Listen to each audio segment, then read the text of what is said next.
see on siis Milana raamatu iPhone'i versioon ja selle kasutamine on imelihtne. Ehk siis raamatu saad avada siit ning ta avab raamatu täpselt sellelt leheküljelt, kuhu sa enne pooleli jäid.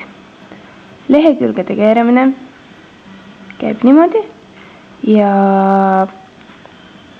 kui soovid valida peatüki, pead valima siit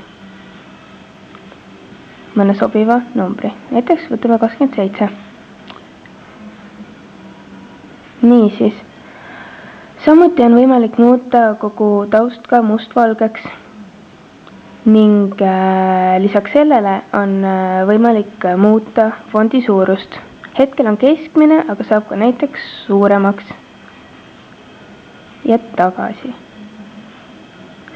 Lisaks sellele on peatükkide lõpus veel ka olemas modellinduse sõnastik ehk siis moemaailma sellised insight sõnad.